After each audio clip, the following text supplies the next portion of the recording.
This channel does not promote any violent, harmful, or illegal activities. All content provided by this channel is meant for an educational purpose only. উত্তপ্ত ফুলতলি এলাকা। তার কারণ কি? উত্তেজনার কারণ কি? এলাকার মানুষজন ক্ষুব্ধ। এলাকার মানুষজনের পুলিশের ওপর কোনো আস্থা নেই, কারণ ক্লাস 4 এর একটা বাচ্চা মেয়ে স্কুল থেকে যখন টিউশন পড়ে ফিরছিল, তারপর নিখোঁজ হয়ে যায়, তারপর তার দেহ উদ্ধার হয়। পুলিশ ফাঁড়ি থাকা সত্ত্বেও কিভাবে এই ঘটনা ঘটে? পরিবারের অভিযোগ ধর্ষণ করে খুন করা হয়েছে ওই কিশোরীকে। এই ঘটনার পরে উত্তেজিত জনতা তারা রীতিমতো চড়াও হয় ওই পুলিশ ফাঁড়ির ওপরে। Fair and bright night and day cream ত্বক থাকবে ব্রাইট সারাদিন, পলিউশন ফ্রি, ঠিক যেন রাতের ফোঁটা সাদা ফুল। সারাদিন হ্যাপি ব্রাইট স্কিন। এই মুহূর্তে যে ছবি আপনাদেরকে দেখাচ্ছি আমরা, কুলতলির যে ছবি দেখাচ্ছি, তার সঙ্গে কদিন আগেই বাঁশজনির ছবিরও একই রকম মিল রয়েছে।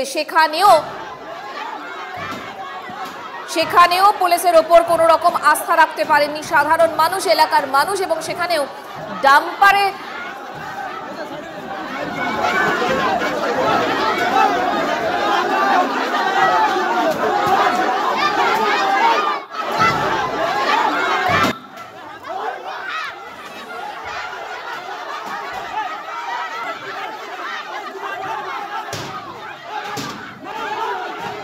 দেখতে পাচ্ছেন ছবি দেখাচ্ছি আপনাদের, এক্সক্লুসিভলি সেই ছবি দেখাচ্ছি আপনাদের, যেখানে ঝাঁটা লাঠি নিয়ে রীতিমতো সাধারণ মানুষজন, মূলত মহিলারা, তারা এসে প্রতিবাদ করছেন, চড়াও হয়েছেন এই পুলিশ ফাঁড়ির ওপরে। তাদের ক্ষোভ একটাই, 24 ঘন্টা যে ফাঁড়িতে পুলিশ থাকে তারপরেও কিভাবে এলাকায় এই ঘটনা ঘটে। ঠিক একই রকম ছবি আমরা দেখেছিলাম রনিপা বাঁশজনিতেও। একেবারেই নিখোঁজ ছাত্রীর দেহ উদ্ধারে কুলতলিতে চাঞ্চল্য ছড়ালো। ছাত্রীকে ধর্ষণ করে খুনের অভিযোগ পরিবারের। কথা বলবো আমাদের সহকর্মী সুমন মহাপাত্র এই মুহূর্তে রয়েছেন আমাদের সঙ্গে। সুমন, এখনকার কি আপডেট দেখতে পাচ্ছ, ছবিটা কি? দেখো, এই মুহূর্তে তোমাকে বলতে কি রনিবা, মারাত্মক অভিযোগ, যেখানে চতুর্থ শ্রেণীর একজন ছাত্রীকে ধর্ষণ করে খুনের অভিযোগ করছে তার পরিবার, এবং পুলিশি নিষ্ক্রিয়তার অভিযোগ। যদিও পুলিশ একজন গ্রেপ্তার করেছে, কিন্তু তারপরেও পুলিশের উপর আস্থা রাখতে পারছে না পরিবার, পুলিশের উপর আস্থা রাখতে পারছে না ওই এলাকা। সেই জায়গায় আজকে এলাকার যে সাধারণ মানুষ, মহিলারা, তারা কিন্তু লাঠি সোটা নিয়ে বার হন এবং কার্যত তারা যে পুলিশের উপর চড়াও হন এবং চেষ্টা করেন যাতে পুলিশ সক্রিয় হয়, পুলিশ ঠিকভাবে কাজ করে, সেই দাবিগুলো করার জন্য। এই মুহূর্তে কিন্তু পরিস্থিতি উত্তপ্ত হয়ে রয়েছে এখানে। তোমাকে একটা কথা বলতে পারি, সুমন, এরা এতটা ক্ষুব্ধ কেন? কি এদের বক্তব্য? দীর্ঘদিন ধরে পুলিশি নিষ্ক্রিয়তার অভিযোগ গোটা রাজ্য জুড়ে যা চলছে, সেই জায়গায় দাঁড়িয়ে আর্যিকরের ঘটনা এবং তার প্রভাব দিয়ে পড়ছে কুলতলিতেও। ধর্ষণ করে খুনের মতো ঘটনায় সেখানে পুলিশ সঠিকভাবে তদন্ত করছে না, এটাই মনে করছেন এলাকাবাসীরা। এবং সেই জায়গায় জয়নগর থানার মহিষমারি হাটে পুলিশ যে ক্যাম্প, সেই ক্যাম্প সম্পূর্ণরূপে ভাঙচুর হয়ে গিয়েছে। পুলিশকে ঘিরে প্রবল বিক্ষোভ দেখাচ্ছেন গ্রামবাসীরা, লাঠি হাতে তাদেরকে রাস্তায় নামতে হয়েছে। স্বাভাবিকভাবে দীর্ঘদিন ধরে পুলিশের উপর আস্থা রাখতে না পারা এবং এই ঘটনায় পুলিশের সঠিকভাবে সক্রিয় পদক্ষেপ না করা এই এলাকাবাসীদের ক্ষুব্ধ করে তুলেছে। তাই সাত সকালে তারা রাস্তায় নেমে বিক্ষোভ প্রদর্শন করছেন এবং এই মুহূর্তে মহিষমারি হাট উত্তপ্ত। কুলতলি থানা থেকে বিশাল ফোর্স আসছে। স্বাভাবিকভাবেই বোঝা যাচ্ছে এই উত্তপ্ত পরিস্থিতির সহজে ঠান্ডা হবে না। তবে এলাকাবাসীরা তারা পুলিশের বিরুদ্ধে বিক্ষোভ দেখাচ্ছে, এই ঘটনার মাধ্যমে প্রকাশ হলেও দীর্ঘদিন ধরে একটা সুমন, একেবারে দেখো ছবি দেখাচ্ছি আমরা যে কিভাবে উত্তেজনা রয়েছে এই মুহূর্তে কুলতলিতে। পুলিশের বিরুদ্ধে মূলত অভিযোগ, পুলিশি নিষ্ক্রিয়তার অভিযোগ তুলছেন এলাকার মানুষজন। তাই তারা সরব, তাই তারা ক্ষুব্ধ, তাই তারা রীতিমতো বিক্ষোভ দেখাচ্ছেন। পুলিশ ফাঁড়িতে তারা চড়াও হয়েছেন লাঠি ঝাঁটা হাতে। ঠিক একই ছবি আমরা দেখেছিলাম বাঁশজনিতেও। সেখানেও এলাকার মানুষজন পুলিশের নিষ্ক্রিয়তার অভিযোগ তুলেছিল। পুলিশকে সামনে রেখে তারা কিন্তু সেই প্রতিবাদ দেখিয়েছিলেন, বিক্ষোভ। আপনাদের একই সঙ্গে দেখাচ্ছি সেই ছবি।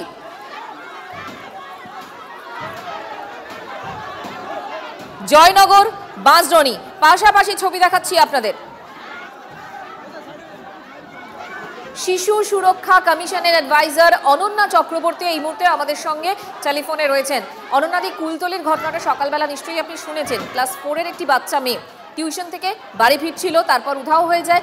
জলা জমি থেকে তার দেহ উদ্ধার হয় এবং ক্ষতবিক্ষত দেহ উদ্ধার হয়। পরিবারের অভিযোগ ধর্ষণ করে খুন করা হয়েছে। কি বলবেন? না, এটা তো যদি এটা ঘটে থাকে এটা তো অমার্জনীয় অপরাধ। এটা নিয়ে কোনো প্রশ্নই আর কোনো কথাই ওঠে না। অমার্জনীয় অপরাধ এবং কমিশন সমস্ত রকম কমিশনের তরফ থেকে করণীয়। আপনাদের কাছে খবর এসছে? হ্যাঁ, আমাদের কাছে খবর এসেছে। আমি এই মুহূর্তে কলকাতাতে নেই, আচ্ছা। কিন্তু নিশ্চয়ই আমাদের কাছে খবর এসেছে, এবং খবর আসা মাত্রই আমাদের কাজ হচ্ছে নজরদারি করা, যে ইনভেস্টিগেশন ঠিকঠাক হবে কিনা। কাজটা তো করবে পুলিশ প্রশাসন। আমাদের কাছ থেকে অবশ্যই আজকেই চিঠি চলে যাবে বা গেছে পুলিশ প্রশাসনের কাছে, আমাদের এটা রিপোর্ট চেয়ে, এবং পরবর্তীকালেও আমরা সম্ভবত আমাদের মধ্যে কেউ যাবে কুলতলিতে গিয়ে পরিবারের সঙ্গে দেখা করে আসবে। অরুণাদি, আরজিকর আবহে আমরা বারবার দেখছি পুলিশের ওপর সবথেকে বেশি নারাজ সাধারণ মানুষ, তারা বেরিয়ে এসেছেন কুলতলিতেও যেখানে পুলিশ ফাঁড়ি রয়েছে, যেখানে 24 ঘন্টা পুলিশ থাকার কথা, তারপরেও এই ঘটনা ঘটছে। আপনি তো নজরদারির কথা বলছিলেন। হ্যাঁ দেখো, সমস্যা হলো কি, যে এই কাজটা যে করেছে সে কিন্তু একজন সাধারণ মানুষ, সে তো পুলিশ নয়। তো সাধারণ মানুষের মধ্যেই তো এই বিবেকবোধটা তৈরি হতে হবে, সচেতনতা হতে হবে যে আমরা এটা করব না। পুলিশ কি করতে পারে? আমরা তো যখনই কোনো আইন অমান্য ঘটে, যখন আইনের বিরুদ্ধে কিছু ঘটে, আমরা পুলিশের কাছেই যাই। পুলিশ গিয়ে সেখানে ব্যবস্থা নেয়, অথবা আরো হয়তো ভালো করে নিতে পারে না। আইনের রক্ষক তো পুলিশই অনন্যাদি, এবং সেক্ষেত্রে ভয়ের তো একটা বিষয় থাকবে। রাজ্যের আইন ভঙ্গ যদি কেউ করে, সে তো একটা মানুষ নিয়ে করছে, সে তো পুলিশ ভঙ্গ করছে না, পুলিশ গিয়ে তাকে ধরছে। পুলিশের কাজ হচ্ছে যে আইন ভঙ্গ করেছে তাকে গিয়ে ধরা, এবং এটা খুবই স্বাভাবিক যে ওখানকার মানুষ খেপে গেছেন, গিয়ে পুলিশ থানাতে ভাঙচুর করছেন ইত্যাদি। কারণ তারা সেই মুহূর্তের উন্মাদনাতে, যে এই ঘটনাটা ঘটেছে, সবাই শোক সন্তপ্ত, এত ছোট একটি বাচ্চার সঙ্গে এরকম ঘটেছে, খুবই স্বাভাবিক সবাইকার আপসেট হয়ে যাওয়া, অত্যন্ত স্বাভাবিক যেটা ঘটছে। ধন্যবাদ আমাদের সঙ্গে কথা বলার জন্য।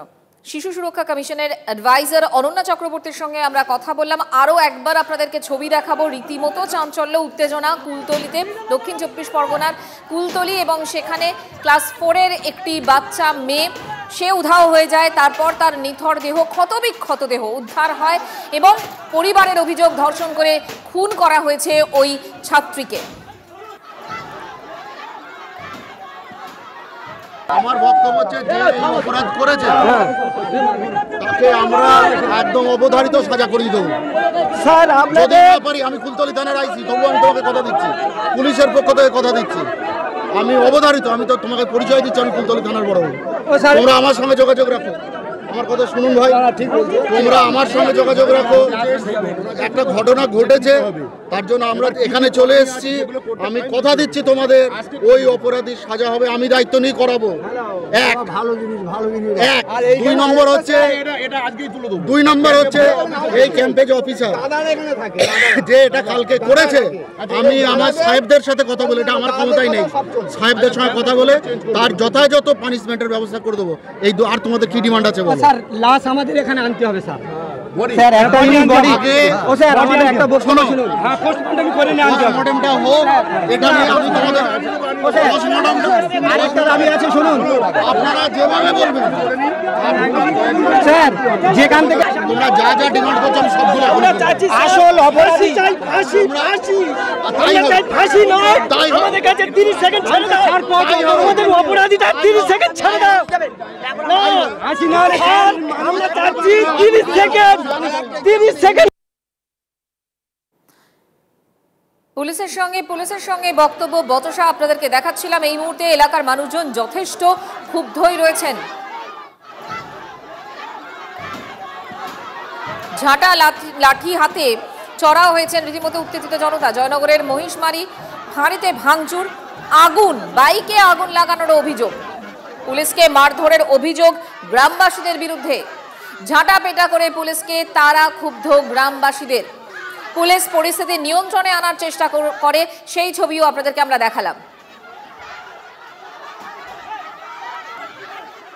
সেই ছবি আপনাদের দেখাচ্ছি, একেবারে ঝাঁটা লাঠি হাতে নিয়ে পুলিশকে পুলিশের বিরুদ্ধে অভিযোগ উঠছে যে সময় মতো তারা কিন্তু টিউশন থেকে বাড়ি ফেরার পথে যে নাবালিকা নিখোঁজ হয়েছে, এবং তারপর জলাশয় থেকে উদ্ধার হলো 4র্থ শ্রেণীর ছাত্রীর দেহ।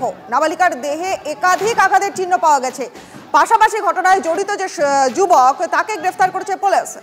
দোষীদের কঠিন শাস্তির দাবিতে বিক্ষোভ গ্রামবাসীদের। অভিযোগ যে দেহ উদ্ধারের পর অভিযোগই নিতে চায়নি পুলিশ। ঠিক এই অভিযোগেই ঝাঁটা লাঠি হাতে চড়াও হলো উত্তেজিত জনতা।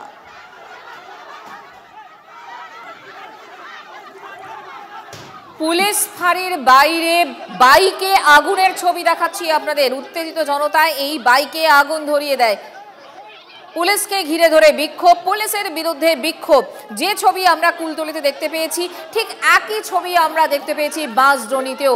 একবার মনে করিয়ে দিচ্ছি আপনাদের বাঁশদ্রোণীর ছবিটা কিরকম ছিল, যেখানে আমরা দেখেছিলাম পাটুলি থানার পুলিশ, রিজেন্ট পার্ক থানার পুলিশ, তারা সকলেই গেছিল, কিন্তু পুলিশকে ঘিরে ধরে বিক্ষোভ ছিল এলাকার মানুষের।